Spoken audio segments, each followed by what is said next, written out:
E aí galera, tudo bem? Rapidinho antes de começar o vídeo, só lembrando que a gente oferece aulas particulares, monitoria, resolução para lista de exercício e mais todo tipo de ajuda que você pode precisar, seja para passar de semestre na faculdade ou entender aquela matéria que você sempre quis, mas nunca conseguiu. Eu vou deixar o contato na descrição, tanto o e-mail, ou se você for das antigas, ou então a página do Facebook, se você quiser, manda uma mensagem lá e a gente conversa. E aí, gente, tudo bem? Antes de mais nada, eu queria me desculpar pro pessoal que está acompanhando o canal. Provavelmente vocês notaram que o som não estava muito bom. Bom, eu andei fuçando os fones de ouvidos aqui em casa para tentar melhorar. Eu acho que eu resolvi o problema, eu espero do fundo do coração que sim. Mas independente de se os outros ficaram ruins, eu peço mil desculpas e um pouquinho de paciência, porque tudo isso daqui é um pouco novo para mim, nunca fiz isso na minha vida. Mas falando do vídeo de hoje, esse vídeo aqui ele é feito principalmente para o pessoal que não mexe com matemática, não é da área de exatas. Se você é da área, provavelmente você já sabe tudo que eu vou falar aqui e você vai me achar meio idiota eventualmente, mas para quem não é, talvez seja algo muito interessante, porque pelo menos para mim, da primeira vez que eu vi, foi. Bom, então vamos começar. A gente vai fazer umas brincadeiras com o infinito hoje para ver como esse termo é uma coisa meio confusa. Então, para começar, eu queria fazer uma pergunta bem simples. Quantos números tem aqui? Esse é o conjunto dos naturais. Então, 1, 2, 3, 4 até o infinito. Bom, tem infinitos números, certo? Tá, até aí sem grandes problemas. Mas e agora? O número inteiros, que vai de menos infinito até mais infinito. Só é menos infinito, vem, menos 3, menos 2, menos 1, 0, 1, 2, 3, até mais infinito. Será duas vezes o infinito, seja lá o que isso for. E se a gente quiser complicar um pouquinho mais e pegar o conjunto dos inteiros? Eita, pulei um slide.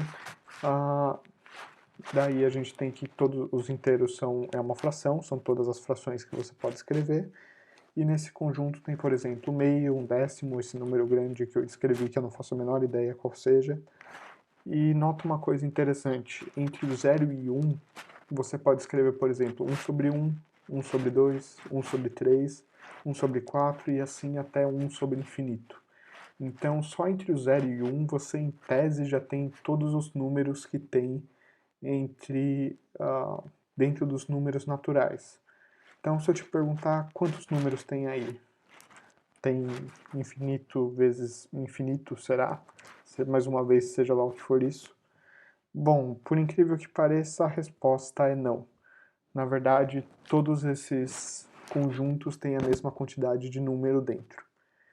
Mas como assim? Como que funciona isso?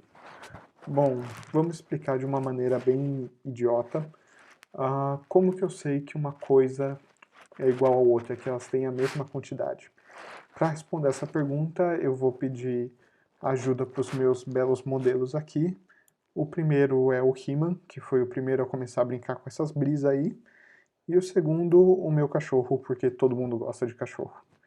Bom, a gente disse que uma coisa tem a mesma quantidade do que a outra, se para cada homem eu consigo achar um cachorro. Então, se eu tiver 3 homens e 3 cachorros, eu tenho a mesma quantidade de homem e cachorro. Bom, até aí eu não ganhei nada, e da mesma forma o contrário é verdadeiro. Se eu tiver mais homem que cachorro ou mais cachorro que homem, eu tenho quantidades diferentes. Então vamos analisar os nossos dois exemplos por casos. O primeiro dos números naturais nos números inteiros. Nosso objetivo é provar que existem o mesmo número de números naturais que o número de números inteiros. Muitas vezes a palavra número, mas tudo bem. E para isso a gente vai dividir os números inteiros em 2 grupos. E a cada um deles a gente vai ligar num grupo de naturais. Então, os números ímpares, naturais ímpares, então 1, 3, 5 e assim por diante, eu vou ligar nos números negativos.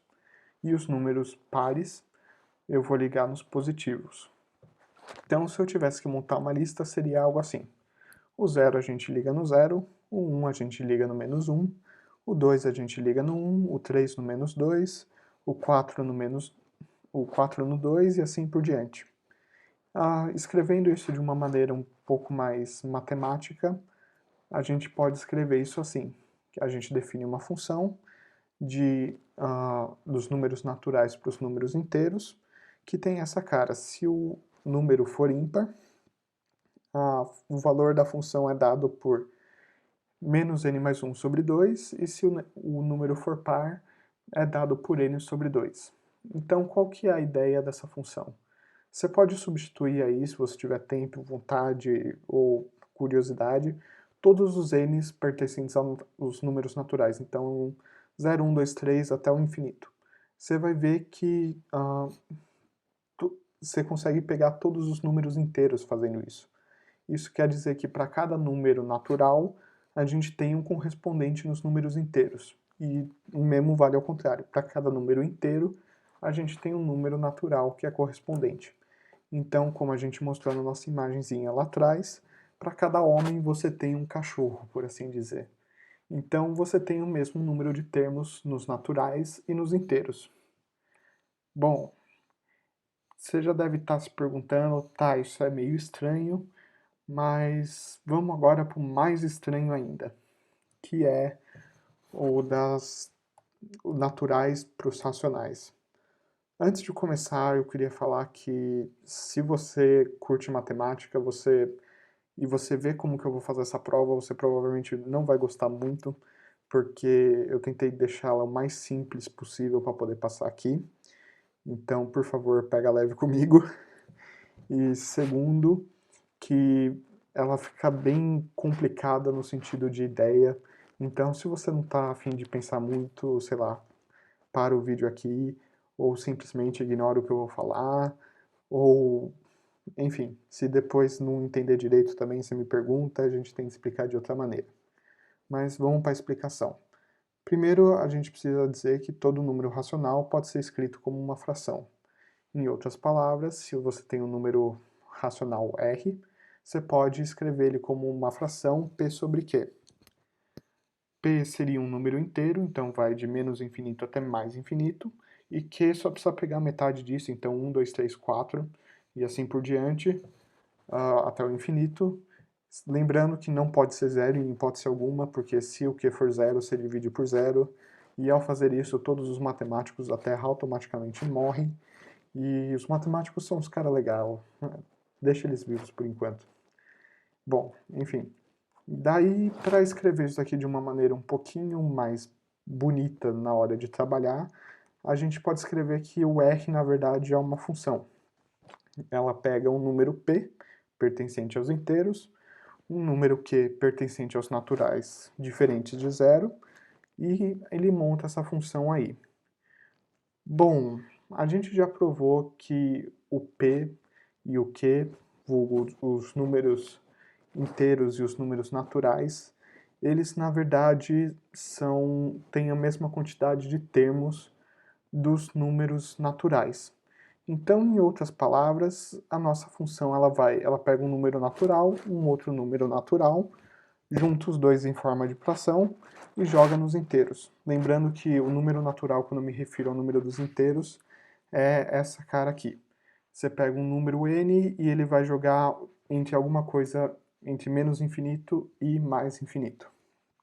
Mas enfim, voltando, você pega dois números e com eles você forma um terceiro que é um número racional. Bom, e agora qual que é o truque para a gente mostrar que os dois têm o mesmo tamanho? A gente quer provar que esse n vezes n tem o mesmo tamanho, a mesma quantidade de termos que o n sozinho. E para isso eu vou usar uma função auxiliar chamada g, que ele é definido como 2 elevado a m, 3 elevado a m. O que é importante vocês notarem nessa função? A primeira é que ela pega todo o n vezes n. Então, o nzinho pequeno vai de 0 até infinito, e o m pode ser tanto de 1, no nosso caso, para ficar certo o exemplo, ou também de 0 até mais infinito. Então, todo o conjunto n vezes n a gente pegou com essa função. E se você quiser escrever os termos, eles ficariam algo assim. Então, 1, que seria o n e o m igual a 0, 2, que seria o n igual a 1, o m igual a 0, e assim por diante. Tá, e daí? E daí que se você olhar bem para essa lista, você vai notar que não tem nenhum número repetido. Então você não tem 2, 2, 2, 3, 2, 4 e assim por diante. E a segunda coisa que você vai notar é que todos os números que estão aí pertencem ao conjunto dos naturais. Então, o que isso quer dizer na prática? Isso quer dizer que a gente tem um conjunto que é formado por números não repetidos e que esses números todos estão dentro de um conjunto maior. Ou, em outras palavras, que esse n vezes n, limitado ao g, ele está dentro de n. Então, eles têm que ter, no mínimo, o mesmo tamanho. Ou o n vezes n seria menor. E é assim que a gente prova de uma maneira bem matematicamente, digamos assim, questionável, que n tem o mesmo número de termos que q. Ou, no caso, ao contrário, q tem o mesmo número de n. E daí, por que essa ideia é tão interessante e causa tanta confusão quando você vê pela primeira vez? Por que um parece ser tão maior do que o outro? A resposta disso vem que o ser humano simplesmente não sabe trabalhar com o infinito. Tanto que as primeiras ideias de trabalhar com isso não deram muito certo, elas vêm lá da Grécia Antiga, que os caras pensavam num problema que era tipo, você tinha uma corrida, um cara atrás indo mais rápido e um cara na frente indo mais devagar. Se você pegasse a distância entre os dois e sempre dividisse no meio, dividir no meio, dividir no meio, dividir no meio, a pergunta que eles tinham era: vai chegar, vai encostar, vai passar eventualmente ou não? Bom, a gente sabe que vai, porque se o cara tá mais rápido, ele passa. Só que na hora que os caras tentavam fazer essa conta, você tinha infinito lá, eles não sabiam como trabalhar, e é por isso que a matemática na Grécia não foi muito para frente. E porque ela foi destruída em algum momento da história também, mas isso não vem ao caso. E o Riemann, como eu estava dizendo, ele foi o primeiro a trabalhar essas questões de uma maneira formal. E na época ele bugou todo mundo também, mas isso foi super importante para a gente conseguir fazer o cálculo. Sem essas ideias é impossível fazer cálculo.